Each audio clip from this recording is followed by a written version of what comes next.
Film की शुरुआत में हम एक अमीर फैमिली को देखते हैं जिनका एक 9 महीने का बच्चा होता है और उस बच्चे का नाम होता है बेबी बिंक। बेबी बिंक अपनी केयरटेकर के साथ होता है और वो केयरटेकर उसे एक बुक पढ़कर सुना रही होती है। उस बुक का नाम होता है बेबीज डे आउट। उस बुक में जो नाम के एक छोटे बच्चे की कहानी होती है जिसमें वो अपनी केयरटेकर के साथ एक वर्ल्ड टूर पे जाता है और बहुत मस्ती करता है। बेबी बिंक को ये कहानी सुनना बहुत पसंद होता है। वहीं हम देखते हैं बेबी बिंक के माँ बाप को जिनका नाम होता है बेनिंगटन एंड लॉरेन। वो दोनों न्यूज़पेपर पढ़ते हुए आपस में बात कर रहे होते हैं। वो लोग अपने बच्चे का फोटोशूट करवाने का प्लान करते हैं और कुछ फोटोग्राफर को बुलाते हैं। इसके बाद वो लोग बेबी को तैयार करके फोटोग्राफर के आने का इंतजार करते हैं, लेकिन हम देखते हैं कि 3 लोग उन फोटोग्राफर को रास्ते में ही पकड़ लेते हैं और उनकी जगह खुद बेबी बिंक के घर चले जाते हैं। दरअसल ये लोग किडनैपर्स होते हैं और बेबी बिंक को किडनैप करके फिरौती लेने के मकसद से उसके घर पहुंचते हैं। उन तीनों का नाम होता है एडी, नॉर्बी और विको। एडी उनका लीडर होता है जो थोड़ा बहुत समझदार होता है, बाकी दोनों तो बहुत ही मूर्ख होते हैं। इसके बाद वो लोग फोटोग्राफर की एक्टिंग करते हैं और बेबी बिंक के आने का इंतजार करते हैं। फिर जब बेबी बिंक के माँ बाप उसको लेकर वहाँ आते हैं तो वो तीनों किडनैपर बच्चे को उनसे ले लेते हैं और कहते हैं मिसेस कोटविल, हमें बच्चे के साथ कुछ देर अकेले रहना पड़ेगा ताकि वो हमारे साथ थोड़ा कंफर्टेबल हो जाए, जिससे बेबी की अच्छी फोटो लेने में मदद मिलेगी। ये सुनकर बेबी बिंक के माँ बाप बच्चे को उन तीनों किडनैपरों के साथ अकेला छोड़कर कुछ देर के लिए बाहर चले जाते हैं और इसी मौके का फायदा उठाकर वो तीनों बच्चे को लेकर खिड़की के रास्ते भाग जाते हैं। फिर कुछ देर बाद जब बच्चे के माँ बाप वहाँ आते हैं तो देखते हैं कि वहाँ कोई नहीं होता सिवाय एक नोट के जिसमें लिखा होता है गलती से भी पुलिस को इन्फॉर्म मत करना क्योंकि तुम्हारा बच्चा हमारी कैद में है। लेकिन बच्चे के माँ बाप बहुत अमीर होते हैं और बेबी बिंक उनका एक लौता बच्चा होता है, इसीलिए वो तुरंत पुलिस को इन्फॉर्म करते हैं। फिर हम देखते हैं कि वो किडनैपर बेनिंगटन को एक लेटर भेजते हैं जिसमें वो लोग बच्चे के बदले $5 मिलियन की फिरौती मांगते हैं। वहीं पुलिस उनके घर आकर जांच पड़ताल शुरू कर देती है। तभी लॉरेन खुद भी अपने बच्चे को ढूंढने के लिए बाहर जाने लगती है, लेकिन पुलिस वाले उन्हें रोक देते हैं और कहते हैं मैम आप परेशान मत होइए और हमें अपना काम करने दीजिए, आप बस हमारे कुछ सवालों का जवाब दीजिए। वहीं दूसरी तरफ वो किडनैपर बेबी बिंक को लेकर अपने छोटे से घर में बैठे होते हैं जो कि एक क्लॉक टावर में होता है और यहीं से इन तीनों की मुसीबत शुरू होती है। एडी अपने दोस्त नॉर्बी को बच्चे के कपड़े बदल कर उसे सुलाने के लिए कहता है, लेकिन नॉर्बी बच्चे के कपड़े बदल कर खुद ही सो जाता है और बेबी बिंक अपनी फेवरेट बुक पढ़ने लगता है। तभी उसको खिड़की के पास एक कबूतर दिखाई देता है जो कि उसकी बुक में भी बना होता है। बच्चा उस कबूतर को पकड़ने के लिए खिड़की के रास्ते होते हुए छत पर चला जाता है। छत से बेबी बिंक एक टूटी हुई खिड़की से नीचे देखता है जहाँ पर एडी और विको बैठे होते हैं। वो दोनों जैसे ही बच्चे को छत पर देखते हैं तो तुरंत भागकर बाहर जाते हैं, लेकिन तब तक बेबी बिंक कबूतर के पीछे पीछे एक फट्टे के ऊपर से दूसरी बिल्डिंग में जाने लगता है। एडी पीछे से भागता हुआ आता है, लेकिन बेबी बिंक के वेट से वो फट्टा ऊपर हो जाता है और सीधा एडी के मुंह पर लगता है, जिसे देखकर विको को उस फट्टे पर गुस्सा आता है और वो उसे दूर फेंक देता है क्योंकि उन बुद्धू लोगों में जरा सी भी अकल नहीं होती। फिर जब वो देखते हैं कि बेबी बिंक दूसरी बिल्डिंग पर जा चुका है तो वो एडी को लेकर एक साथ दूसरी बिल्डिंग पर छलांग लगाते हैं, लेकिन बेचारा एडी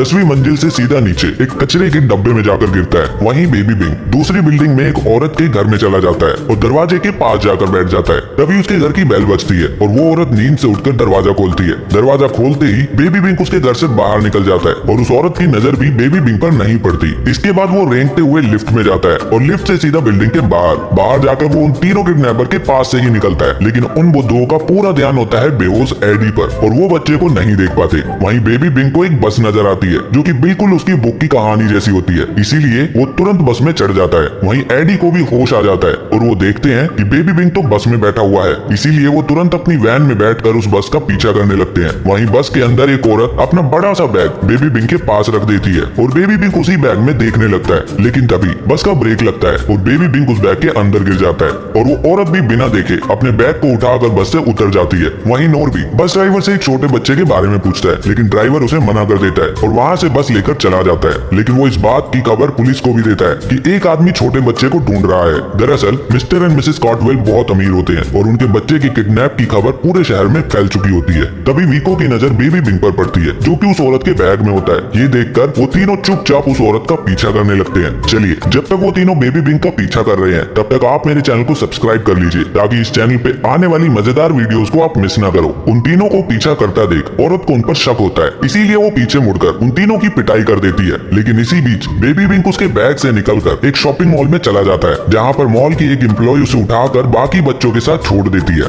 दरअसल इस मॉल में छोटे बच्चों के खेलने का एरिया बना होता है जहाँ पर सभी माँ बाप अपने छोटे बच्चों को छोड़कर आराम से शॉपिंग करते थे। फिर कुछ देर बाद एक औरत अपने बच्चे को लेने वहाँ आती है तो बेबी बिंक को उसके बच्चे की ट्रॉली में एक जूस की बोतल दिखाई देती है, जिसे देखकर वो उसे उठाकर पीने लगता है और उसी ट्रॉली में आराम से लेटकर मॉल से बाहर निकल जाता है। मॉल के बाहर एक रिपोर्टर मिसिंग बेबी की रिपोर्ट को रिकॉर्ड कर रही होती है और वो न्यूज लाइव टेलीकास्ट हो रही होती है। इस न्यूज को लॉरेन और वो तीनों किडनैपर भी देख रहे होते हैं। तभी बेबी बिंग उस न्यूज रिपोर्टर के पैरों के बीच से होते हुए जाता है, जिससे उसका माइक नीचे गिर जाता है और कैमरा भी बेबी पर जाता है। लेकिन लॉरेन उसी वक्त कहीं और देखने लगती है और अपने बच्चे को नहीं देख पाती। लेकिन वो किडनैपर टीवी में बच्चे को देख लेते हैं और तुरंत भागकर वहां जाते हैं। लेकिन तब तक हमारे बेचैन बेबी बिंग को एक टैक्सी दिखाई दे जाती है, जो कि बिल्कुल उसकी बुक की स्टोरी की जैसी होती है। इसीलिए वो अपने घुटनों के बल चलता हुआ टैक्सी में चढ़ जाता है। किडनैपर्स बेबी बिंग को टैक्सी में जाते हुए देख लेते हैं और तुरंत उस टैक्सी का पीछा करने लगते हैं। वो टैक्सी एक जू के पास जाकर रुकती है और अपने कस्टमर को उतारती है। वहीं बेबी बिंग भी टैक्सी से उतरता है और जू को देखकर उसी की तरफ जाने लगता है। यहाँ पे मुझे समझ नहीं आया कि इस बच्चे को अभी तक किसी ने देखा कैसे नहीं, क्योंकि वो अपने घुटनों के बल चलकर पूरा रोड क्रॉस करता है और किसी भी कार वाले को वो दिखाई नहीं देता। वो बड़े मजे से रोड क्रॉस कर रहा होता है और तेज रफ्तार से चलती हुई कार्स उसके आसपास से और उसके ऊपर से भी चली जाती है। वहीं वो किडनैपर्स भी पहुंच जाते हैं और बच्चे को रोड क्रॉस करते हुए देख लेते हैं। लेकिन वो लोग जल्दी से रोड क्रॉस नहीं कर पाते और बेबी बिंग उनकी नजरों के सामने से गायब हो जाता है। फिर वो जू में जाकर उसको ढूंढते हैं तो उनको मिट्टी में बच्चे के हाथ पैरों के निशान दिखाई देते हैं, जिसका पीछा करते हुए वो लोग एक गोरिल्ला के पिंजरे में पहुंचते हैं और देखते हैं कि बेबी बिंग एक बड़े से गोरिल्ला के साथ खेल रहा होता है। फिर उनके साथ ही वीको बच्चे को गोरिल्ला के पास से अपनी तरफ खींचने की कोशिश करता है, लेकिन तभी बेबी बिंग रोने लगता है और बेबी बिंग को रोता देख गोरिल्ला वीको के हाथ पर जोर से मारता है। मतलब गोरिल्ला और बेबी बिंग दोस्त बन चुके होते हैं। इसके बाद नॉर्बी एक झाड़ू की मदद से बेबी को उठा लेता है, लेकिन तभी गोरिल्ला आकर झाड़ू के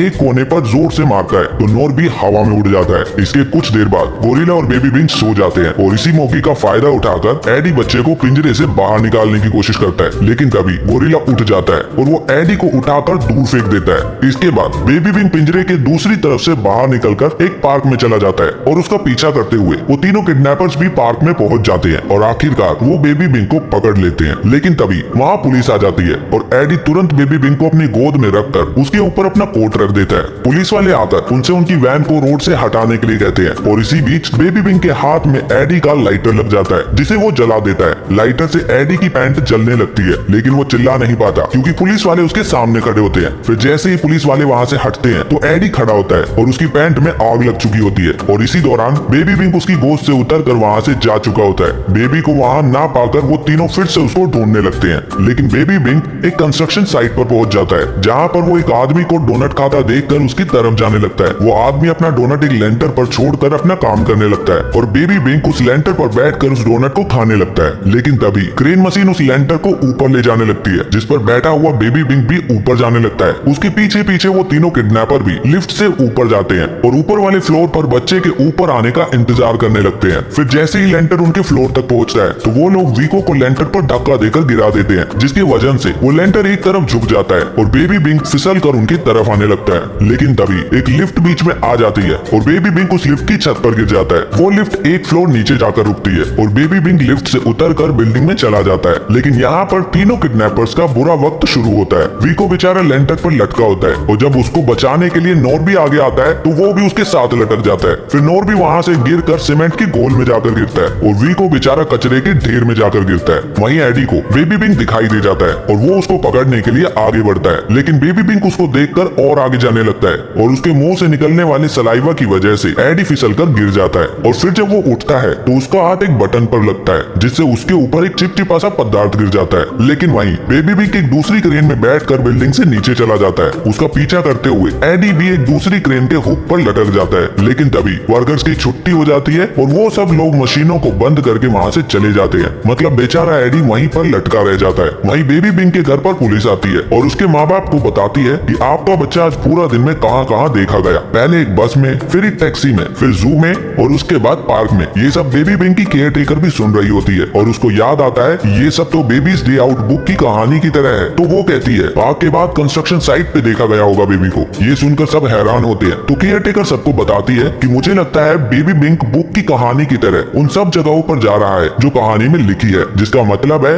कि अब वो आर्मी ऑफिसर के घर जाएगा। ये सुनते ही बेबी बिंग के माँ बाप पुलिस को लेकर आर्मी ऑफिसर के घर पर पहुंचते हैं और सच में बेबी बिंग उनके बीच में बैठा होता है और सब रिटायर्ड आर्मी ऑफिसर उसको गाना सुना रहे होते हैं। वहाँ से फिर बेबी बिंग को लेकर उसके माँ बाप घर वापस जाने लगते हैं तो उसको वही क्लॉक टावर नजर आता है, जिसे देखकर बेबी बिंग अपनी बुक का नाम लेता है। तो उसकी केयर टेकर कहती है मैम हो सकता है कि इसकी बुक उस क्लॉक टावर में ही हो और वहीं पर वो किडनैपर्स भी हो सकते हैं। ये सुनकर पुलिस क्लॉक टावर पहुंचती है जहाँ पर वो तीनों किडनैपर्स आराम कर रहे होते हैं। लेकिन तभी उन्हें बाहर से बच्चे की आवाज सुनाई देती है। फिर जब वो लोग बाहर देखते हैं तो वहाँ वहाँ पर पुलिस खड़ी होती है और उनको पकड़ लेती है। वहीं बेबी पिंक अपनी बुक लेकर वापस घर आ जाता है और इसी के साथ हमारी ये फिल्म यहीं पर खत्म हो जाती है। आज की फिल्म देखकर आपको अपने बचपन की याद तो जरूर आई होगी। आपको ये फिल्म और मेरी एक्सप्लेनेशन कैसी लगी कमेंट करके जरूर बताना। मैं मिलता हूँ आपको फिर से एक नई मूवी एक्सप्लेनेशन के साथ।